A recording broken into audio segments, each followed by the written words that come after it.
All right, let's see what's in the news today. Okay. Check my horoscope.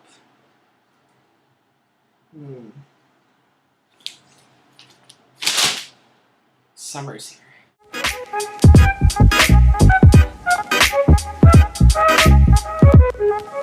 I'm much better. All right. So my name is Liam, the Saturday Guy, and today I am going to talk to you about beating the summer dysphoria heat. I've tried a couple different binders over the past few months, one from Underworks and a couple from GC2B, I think it's called. And the best ones I found are definitely from GC2B, and this is my reasoning. One, it has been the most accomplished, I guess you could say, binder that I have used. Completely flat. Like, I mean, I don't have a very large chest to begin with, but I found that those specific binders work extremely well. Number two, another reason why I think these binders are extremely good and very good for the summer is because it's made out of a synthetic material. I think that it is polyester or some sort of synthetic material. I'd have to verify that, with a little bit of spandex in there. And what I find is not only does it breathe very well, it dries extremely fast, and it seems to wick away a lot of moisture. I've tried a couple binders in the past, and I found that obviously I'm going to sweat a lot because I have a lot of layers on, and a binder, a t-shirt, whatever. And I would get a lot of sweat on my lower back and whatnot. And with this one, tested it out on a canoe trip this past weekend, 4-day intense canoe trip where I was sweating, wet, it was raining, but the binder held up so well, didn't move out of place, didn't make me sweat excessively. I felt very cool, and when I did sweat, it pulled that moisture away from my body and let it out. Wear more synthetic clothing. Things with polyester, nylon, spandex in it. Obviously, you probably won't want to wear a spandex suit, but those types of clothing, if you wear them and you're sweating, they're going to wick the moisture away from your body. Articles of clothing like cotton do not breathe. They breathe okay, but they hold on to that moisture. You're going to be wet, dripping in sweat in no time. So if you want to keep cool, stick to the synthetic material clothing. They may cost a little bit more depending on where you go, but I find you could even go to Walmart, get some good synthetic clothing in the workout/fitness area of the clothing section. And that will definitely help you out. You could get a shirt for like $8 there.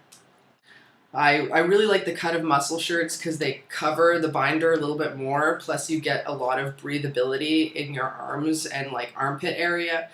And this kind of more of a masculine cut, so I really like wearing those types of shirts. Another thing to mention about summer dysphoria, other than being extremely hot because, you know, you want to bind and makes you feel comfortable, that sort of thing, is swimming. The dreaded swimming.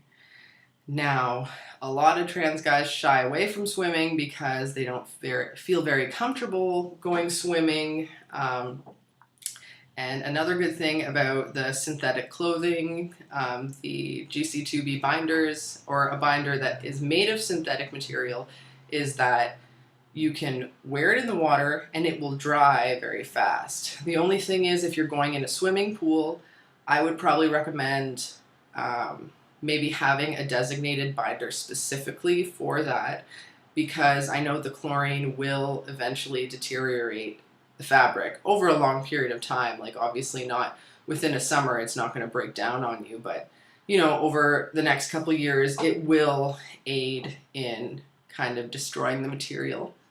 However, I find with a simple black binder, some swim trunks, you're good to go. And you know, a lot of guys wear shirts or tank tops in the water. You know, not everybody is comfortable with their upper body and that sort of thing. And sometimes people just want to cover up a little bit more. Maybe it'll help you get a little less of a burn on your shoulders, that sort of thing. So it's not uncommon for guys to wear a top when they're going swimming. Going along with that, you can wear your binder, plain black binder. You won't even tell the difference really when you're swimming, and that's what I like to use, just plain black binder, swimming trunks, and you're good to go. You could put a t-shirt on top of that if you want.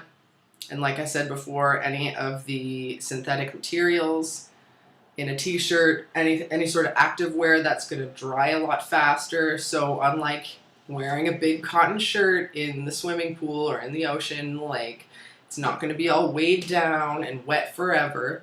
You'll be able to dry off fast, and especially if you end up taking that off to hang it up, it'll dry really fast and you'll be good to go for whatever else you're heading out to do. Another tip for the summer, stay hydrated, because we're going to be sweating a lot, extra layers, that sort of thing. So you want to keep hydrated because you're losing a lot of moisture as well. You want to bump up your electrolytes, so you don't necessarily have to buy sports drinks, but making sure you have enough salt intake throughout the day to replace what you lose through your sweat. Really, that's, for me, binding and swimming are the biggest areas of summer dysphoria for me. So those are my solutions for that. And don't let things like that limit you from doing what you want to do. If you want to go out swimming, you wear your binder, you wear a t-shirt, whatever, but get in the water. Don't sit on the sidelines just because you don't feel good about yourself, or because you're embarrassed that you're going to be wearing a t-shirt or a binder or a tank top. Most people won't really notice at all. They're not going to be looking out for, oh my god, is that guy wearing a binder or what? Like, most people are not even going to notice, honestly. It's going to be mostly the stuff that's going on in your head. So going along with that, don't limit yourself. Get out there this summer and enjoy yourself. You know, life is short, so live it up. All right, and that is pretty much my tips for beating the summer dysphoria heat. Have a wonderful day, and I will check you out next week. Have a good one.